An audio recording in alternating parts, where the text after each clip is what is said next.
CEO and Chairman of General Mills, and President Joan Gabel, the new President of the University of Minnesota, moderated by Kristen Lee Painter of the Star Tribune. I want to thank General Mills, our presenting partner, the University of Minnesota, and all of our partners who've made this week possible. We've had over 20 events across the last 6 days and a tremendous response. So thank you all from Minnesota and across the country for attending today.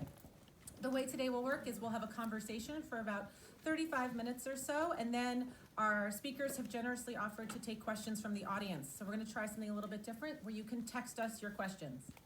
So if you text Grow North 972 to 22333, we'll get all of your questions, and then I will act as the moderator for our 3 panelists for the last 15 minutes of the conversation. So text us your questions, and it'll be a great day. So with that, I'd like to welcome our speakers on stage, and we'll kick off the conversation. Thank you so much.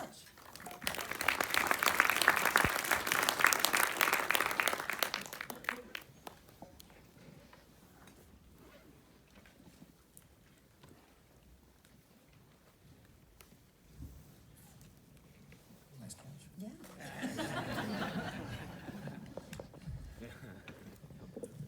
All right. Well, thanks for being here, everyone.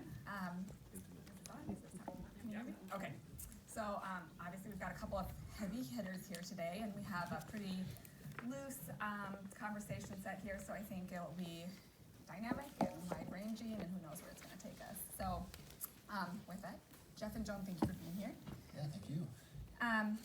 Now, I know you are both representatives of institutional pyramids, and you're in a room of agitators looking to disrupt the status quo, so no pressure. Wow, that's quite the introduction. But with that, I just want to set the stage for the conversation by asking you both, during such a dynamic time as this, specifically within food and ag, how do you see your relationship shifting between your company or your university and the entrepreneurial community?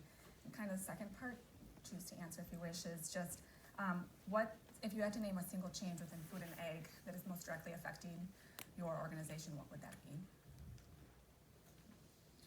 Well, I mean, I think it's an exciting time in food and ag, and especially because of the change that we're witnessing. I mean, when you have stagnation in an industry or a sector or a country, that's where you find very little innovation, very little progress. It's when you see times of great change that create winners and losers. And so, for me, it's exciting because those who adapt to change the best, whether they're big companies or small or probably research institutions or food companies or farmers, I mean, those who adjust the best to the change that we see in front of us are going to be the ones that win, and that's why General Mills has been around for 150 years, because we've been able to adapt to those changes over time, and I suspect the University of Minnesota has been the same.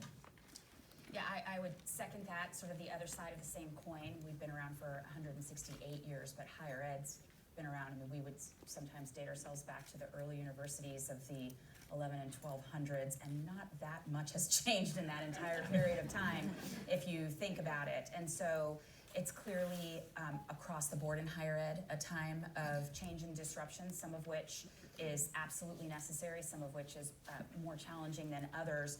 But when you look as a land-grant research university, you have both of those components, and you're in a community like this where you have the capacity for partnership like we are able to build with our corporate partners, and we have a community like the one that all of you represent, then we're in the best position to cherry pick and lean into some of the tradition of the core mission, while also facilitating and partnering and becoming participatory entrepreneurs.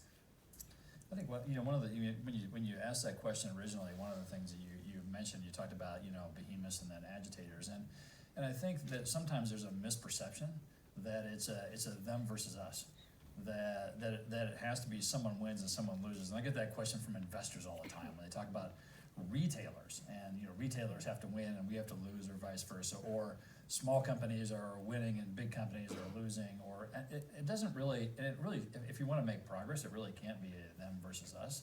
The key is making sure that you do the work that you do, but then you invite in others to help out in areas where you're not as strong. And for me, it's not a question of, okay, how can we slice this pie? It's how do you make it bigger for everybody, and that really comes from the perspectives of different people in this room and in different sectors.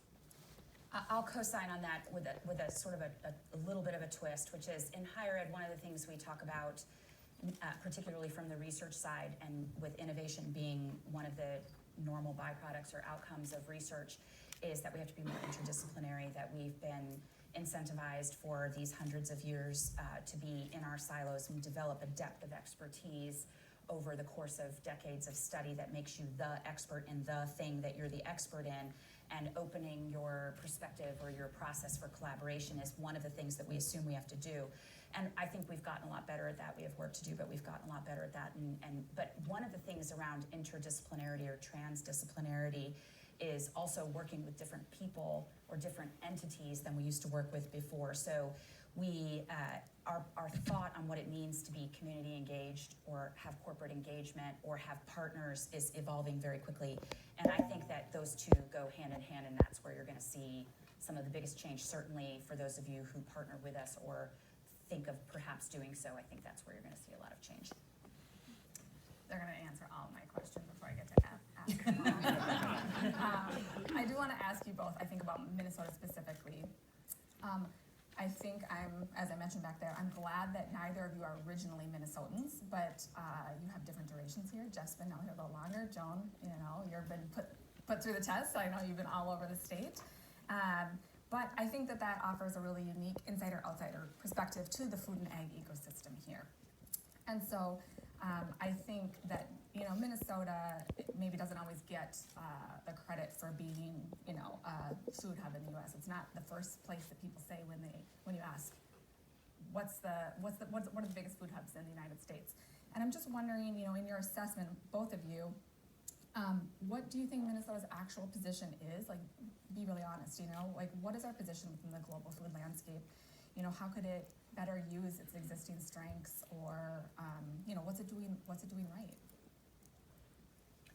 Yeah, I'll take it, and then Joan and I have talked about this, but the position where it is and what is perceived are very different. It's the most important food hub in the world, not just the United States, but the world. It is, and because nowhere do you find a place that has the prestigious Ag Research Institute like you have in the University of Minnesota. We have some of the world's largest food companies in Minnesota, whether it's Hormel or Land O'Lakes or General Mills or Schwann's. We have a great food ecosystem. We have ag companies like Cargill, and so we have a great farming community, and we have some of the most productive farmers in the world here in the state of Minnesota. And so we have everything there is to be successful, and we should be perceived as the leaders in the world, but we're not. And people talk about Denver or Austin or California being leaders when it comes to food, and we have to change that perception.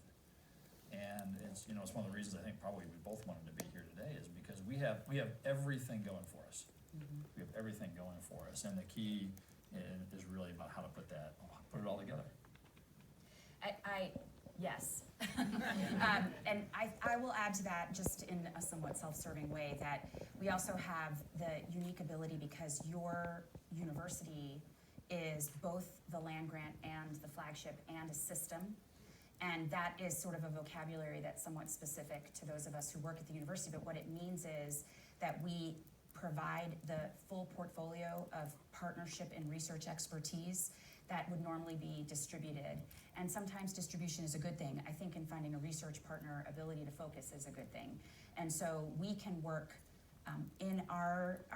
within our family, so to speak, from the very beginning of the very core attributes of the environment, which I imagine we'll talk about some today, up to the most nuanced parts of how you would package, put it on the shelf, and brand it, is all here, with all of the research questions in between, soil, farmers, livestock, pollination, all the way up to taste and everything else that would be of relevance, I think, across the spectrum. So to have the industrial components of the sector represented so completely, to have a world-class land-grant research university that's in the cities and around the state, so that it touches all the different research questions. I, as someone who is new to the community, today is day 108.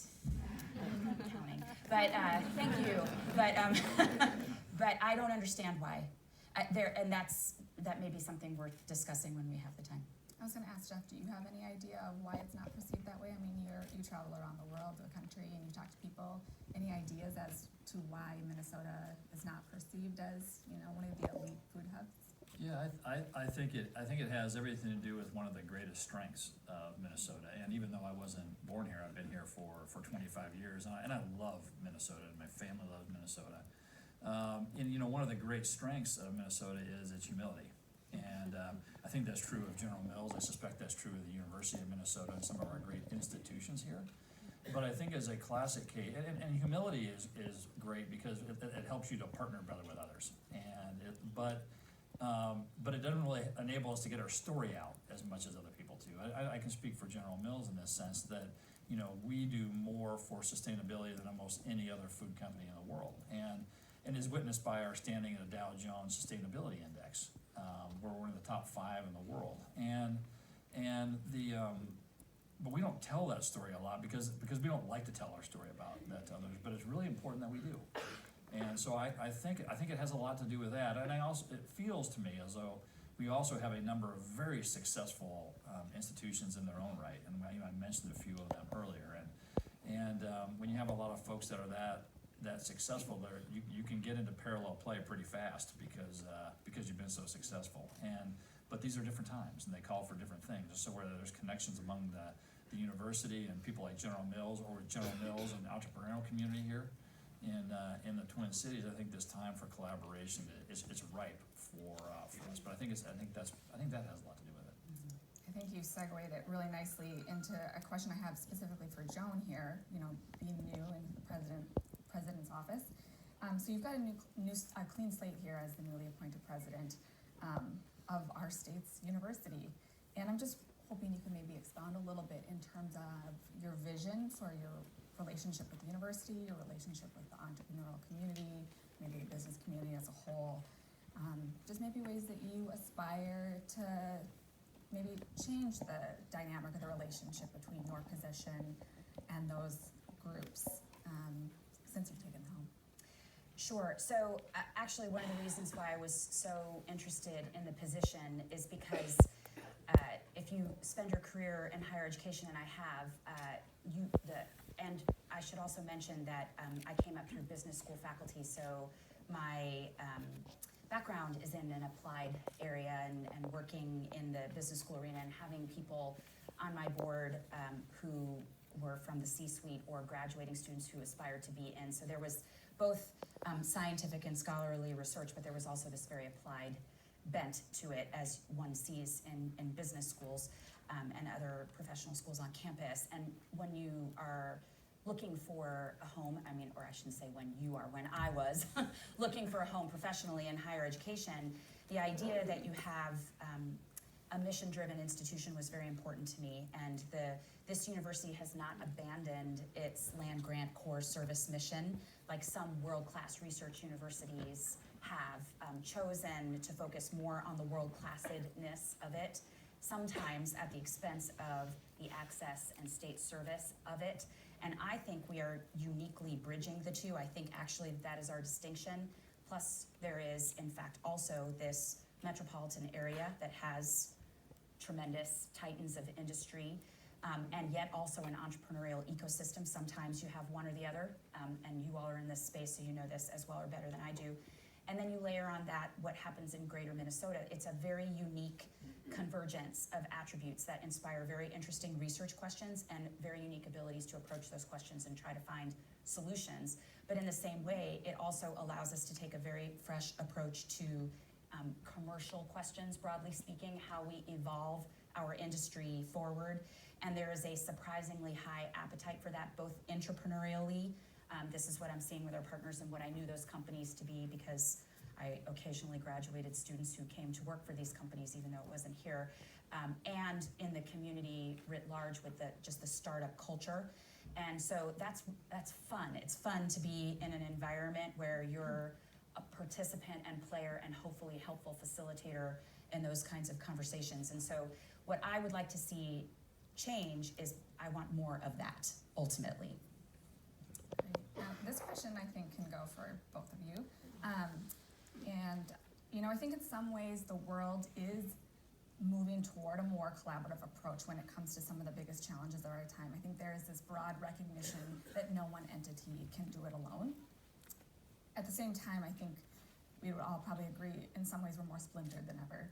So how do you both, I guess, wish to use your positions of influence, running large institutions and companies, to incite or encourage positive change through collaboration, not through those silos? Okay, I'll take that one. Or at least take it first. So expression of voice is a really unique thing on university campuses. How students express voice, and we encourage them to the notions of academic freedom and what that means for what our faculty do in their classrooms, in their labs, and then in their individual creativity and how they express voice is really wide open on university campuses. And so we have a role to play socially as part of the mission that I was talking about earlier, and that I know you all know and feel, or I hope you do, but also as an opportunity to create learning, that in the tension is supposed to be the opportunity to deepen your understanding and inform your opinion. And that's extremely hard, and it takes up really enormous chunks of our time, sometimes over things that feel critically important to a very small group of people, and then take on the voice of the entire community for a variety of reasons that I don't entirely understand, but have seen through the duration of my career and even when I was a student myself. And so we do think that we're really good at being a place where people can express a breadth of opinion. It doesn't mean that everyone will say, oh, that was great. I mean, in fact, it's quite certain that it won't be that way. But it does give us, I think, some wherewithal to then say to our partners, especially as we see this evolution in the depth and nature of our partnership, how about this group? Have you thought about this group? Not because someone was not thinking about them, but because it just isn't necessarily how we've done it before. And then receive that advice in reverse, because we, I think, know most of the time how to take in our broad constituencies, but it's still a constituency with parameters, at least traditionally, and then to think about who else we need to be talking to so that we can come together around the table, or we can make new tables, which I think is what we're really talking about here, is something that we're really committed to, appreciate the help and pushback on, even if it's in an agitated way. We're pretty accustomed to being in an agitated environment. Not that I don't like peace, by the way, for future questions coming from the audience, but and then sharing what we know about both that process and the substance of the conversation we might be having, and hopefully being helpful. Yeah, I guess I would build on that. You started talking a little bit about diversity of thought, and I'll build on that in a second. But I mean, first I would say is that I've always felt that, I mean, business is a team sport. And it's really not an individual sport. And I think that's even more true when you're trying to tackle some of the biggest challenges of our time. And I think one of the biggest challenges of our time, if not the biggest challenge, is really going to be how do you feed 9 billion people? And how do you do it in a way that they can actually afford it? And how can you do it in a way that not only sustains the environment, but actually renews it? Because if all we do is sustain our environment, we're not going to like that outcome very much. And so if you're trying to tackle a combination of questions that are that large, you can't do it by yourself. You need people to help you. I'll give you a tangible example of that, one of which may have been hit on earlier this week. But when you think about those questions combined, you think about regenerative agriculture. Well, General Mills is a food company. We sell food that sells great things of great value to consumers. But we don't produce that food ourselves. That happens through farming. And so in order for us to get the kind of effect that we want, I mean, General Mills said, look, sustainability in particular is really important for us, because we need to be doing things that are going to not only sustain the earth, but actually renew it. Regenerative agriculture is one of those. And so, we have helped set up training for farmers to get better at regenerative agriculture practices, because in the short run, General Mills can win if farmers don't win. In the long run, General Mills can't win if farmers don't win, and farmers need to make money, and at the same time, we need to make sure that we're sequestering carbon in our soil, that our soil's holding more water. I think it'd be a good idea if we did it with fewer pesticides. And so all those things combined, meaning we have to collaborate with farmers and NGOs and research institute like the University of Minnesota. They created some great kernels of wheat, which is a perennial wheat. But they need somebody to help commercialize that, and General Mills is one of the people that helps commercialize that. We're not gonna do the research on that. They're probably not gonna fully commercialize it. And so, as we think about collaboration and the importance of that, I would say that it's gonna take a combined effort from a variety of constituencies. And in that, we see great diversity. A lot of times we think about diversity in terms of gender or race or sexual orientation, and all those things are important. But it's equally important you get viewpoints from a lot of different places, whether it's farmers or big food companies or entrepreneurs or research institutions or NGOs. When we can all come together, then we have a chance, at least a chance, to solve some of our biggest questions. So in a tangible way, how do you do that? I mean,